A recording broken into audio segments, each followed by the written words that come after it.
Bupati Pati Sudewo absen di sidang paripurna DPRD Pati hari ini. Rabu siang seharusnya digelar rapat paripurna untuk membahas rancangan pembangunan jangka menengah daerah Pati.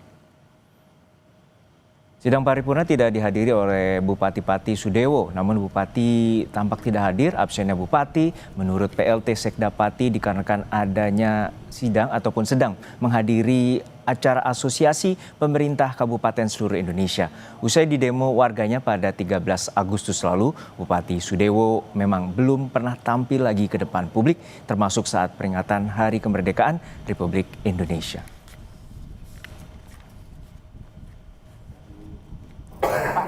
Kehadiran Pak Bupati kenapa ini Pak? Pak Bupati nggak hadir kenapa? Ada kegiatan, beliau itu kan wakil ketua APKASI, Ya. Asosiasi Pemerintah Kabupaten Kota Seluruh Indonesia. Berarti nggak ada di Pati ya Pak ya? Enggak, hari ini. Pak, tentang pansus ada petunjuk Pak?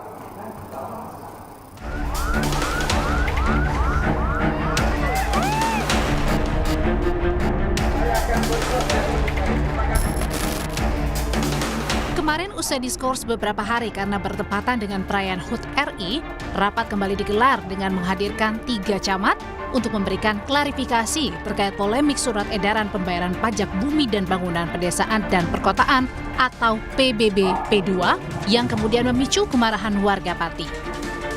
Mengawal pansus hak angket yang sedang bergulir di DPRD Pati, Jawa Tengah, warga membuat posko masyarakat Pati Bersatu di depan kantor DPRD Pati. Aliansi Masyarakat Pati Bersatu Saiful Huda berharap DPRD tetap memproses aspirasi warga memakzulkan Bupati usai Bupati menaikkan PBB P2 sebesar 250%.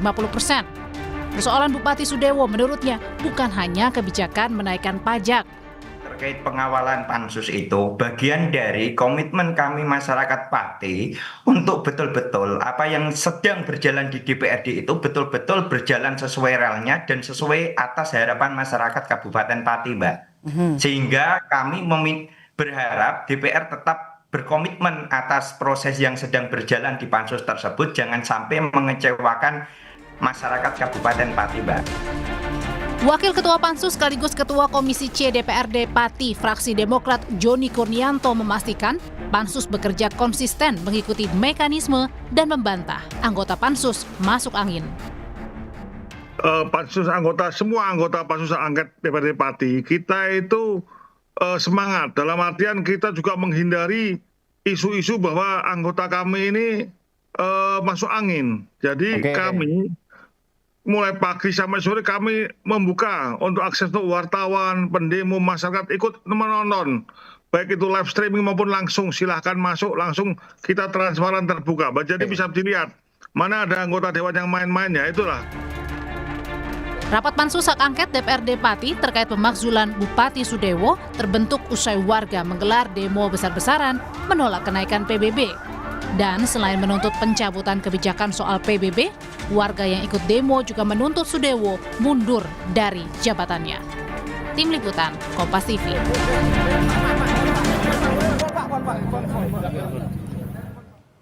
Lalu seberapa besar peluang pemakzulan Bupati Pati Sudewo dalam pansus DPRD dan seberapa besar fraksi partai pendukung Bupati Sudewo di pansus untuk menyetujui tuntutan pemakzulan? Kita tanyakan langsung pada dosen hukum tata negara Universitas Andalas Ferry Amsari dan juga Ketua Pansus Hak Angket DPRD Pati Bapak Teguh Bandang Walyo. Selamat petang Bapak-bapak, semoga dalam kondisi sehat selalu. Saya ke Pak Teguh terlebih dahulu. Pak Teguh, untuk saat ini proses di hari ini tentu ditunda karena adanya sidang paripurna yang juga tidak dihadiri oleh Bupati Sudewo. Lalu seperti apa rangkaian dan mekanisme yang akan dilanjutkan esok hari? Apakah Bupati Sudewo akan dipanggil? Rapat paripurna betul tadi pagi belum hadir tampal di kantor DPRD Pak Bupati sehingga diwakilkan. Terkait dengan pansus hari ini kami memang belum ada jadwal, besok kami akan ada jadwal berikutnya mengklarifikasi terkait dengan pernyataan-pernyataan Pak Bupati yang ada di sosial media. Sekaligus kami memanggil beberapa kepala desa karena Pak Bupati menyampaikan di media bahwa itu usulan dari salah satu perwakilan dari kepala desa. Dan untuk saat ini seperti apa petanya, bahwa apakah mayoritas dari fraksi dan juga terutama dari tim pansus ini masih menolak dan juga akan melanjutkan proses? Sampai detik ini 7 fraksi yang ada di DPRD Pati dan kebetulan ada 15 anggota pansus masih jalan dengan baik. Masyarakat juga masih menilai dan masih melihat kondisi kami. Kami berjalan dengan baik, tidak ada instruksi dari manapun. Kami sesuai dengan real dan kami para pansus ini, anggota DPR ini masih sesuai dengan amanah rakyat. Dari 12 tuntutan atau 12 poin, apa saja yang sudah terutama diusut terkait dengan pemeriksaan dan pembuktiannya di pansus? Baik, yang pertama kemarin terkait dengan Suwondo, Rumah Sakit Suwondo, terkait dengan pengangkatan direktur, terus pemberhentian 220 tenaga di Suwondo. Yang kedua, kita sudah kaitan dengan pajak mulai masuk. Yang ketiga, terkait dengan mutasi jabatan yang tidak sesuai dengan aturan main yang ada di Kabupaten Pati. Baik, saya ke Uda Ferry atau Mas Ferry. Mas Ferry, untuk saat ini seperti apa proses yang tengah berjalan, dan ada juga bahwa tekanan ini begitu kuat pada 13 Agustus lalu, dan juga saat ini ada rencana tanggal 25, namun tampaknya salah satu dari koordinator mundur dari aksi tersebut. Lalu seperti apa Anda melihat proses pansus yang tengah berjalan di DPRD Pati? Ya, menurut saya prosesnya tidak sebertele-tele ini harusnya ya. Argumentasi yang meletakkan hampir seluruh poin kesalahan Pak Bupati tidak terlalu tepat, karena cukup satu kesalahan yang bisa dibuktikan dengan mudah, beliau sudah bisa dimakzulkan. Misalnya di pasal 76 Undang-Undang Pemerintah Daerah ya, Undang-Undang 23 tahun 2014, kan disebutkan bahwa seorang kepala daerah dilarang untuk mengeluarkan kebijakan yang menimbulkan keresahan masyarakat. Di titik itu saja sudah cukup untuk menjelaskan bahwa sikap dan kebijakan Pak Bupati yang berkaitan dengan PBB P2 itu adalah sesuatu yang menimbulkan keresahan publik. Belum lagi sikap arogansi yang menyatakan bahwa jangankan 5.000 orang, 50.000 pun akan saya hadapi. Itu kan sebenarnya bisa dilihat sangat terang benderang itu dilakukan oleh Pak Bupati, dibuktikan dengan berbagai media yang ada, dan kemudian itu menimbulkan berbagai polemik di masyarakat sehingga terjadilah demo yang bikin ricuh itu. Bagi saya cukup satu itu juga, tidak harus semuanya gitu ya. Kan konsepnya sama dengan impeachment kepala pemerintahan ya. Itu di antara 5 kesalahan cukup satu saja sudah selesai. Nah, argumentasi harus mengumpulkan semua menurut saya agak janggal juga, karena tentu akan ada terbukanya ruang untuk lebih panjang melakukan penyelidikannya dan lebih panjang waktu membuktikan. Padahal bukti-bukti yang sudah nampak di depan mata itu sudah cukup.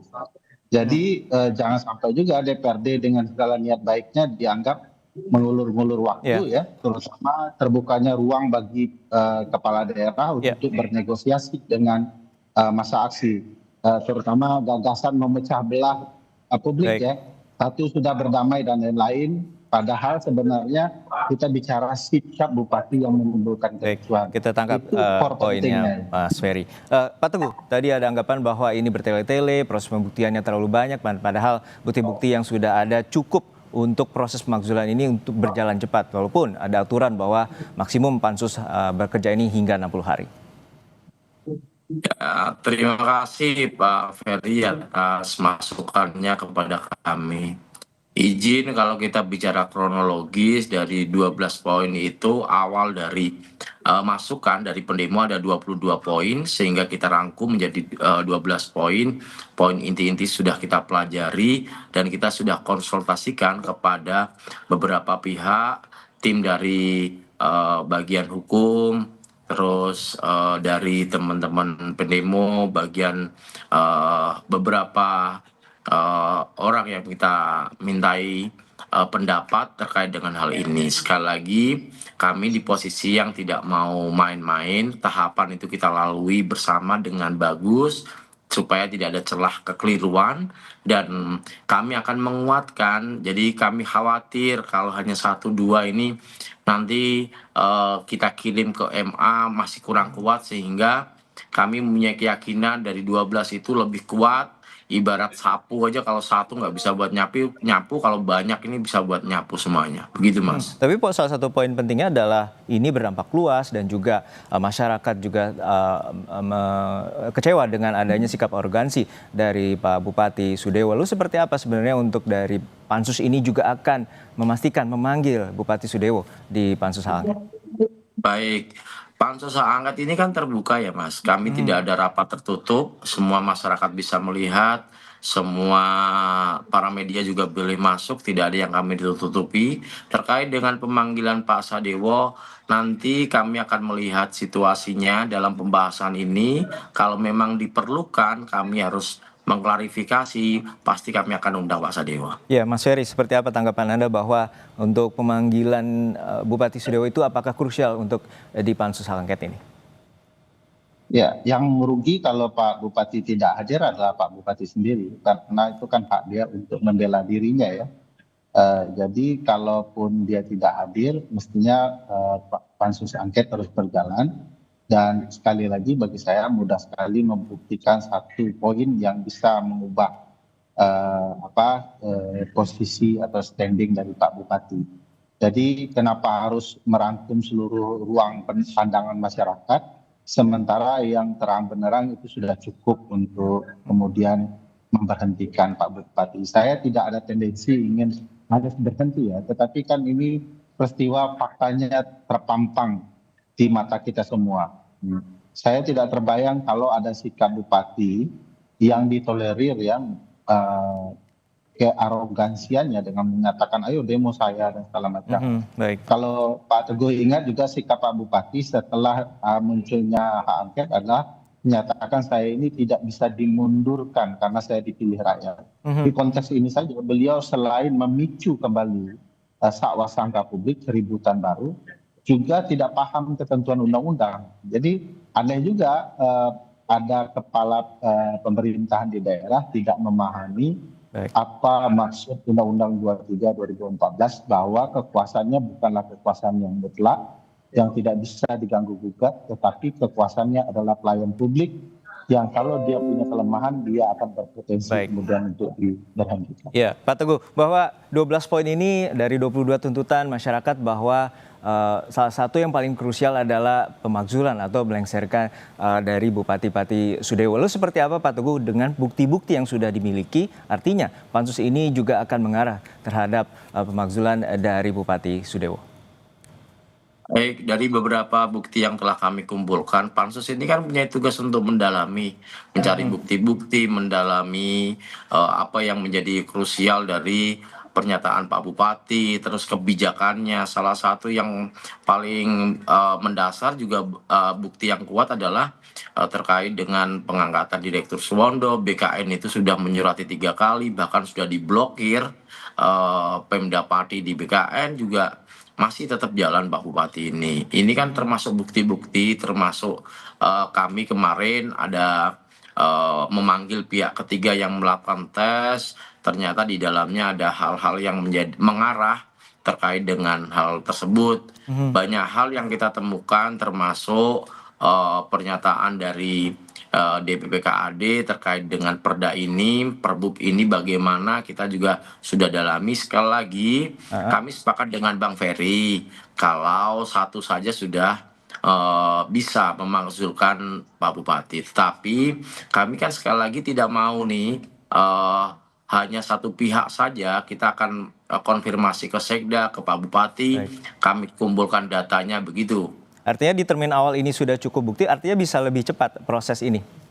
Kami berusaha secepat mungkin sehingga harapan kami dalam 1-2 minggu ke depan ini sudah selesai, Mas. Baik, 1-2 minggu ke depan telah selesai. Baik, terima kasih atas perspektif dan juga informasinya Pak Teguh Bandang Waluyo, Ketua Pansus Hak Angket DPRD Pati, dan juga Mas Ferry Amsari, dosen hukum tata negara Universitas Andalas bersama kami di Kompas Petang.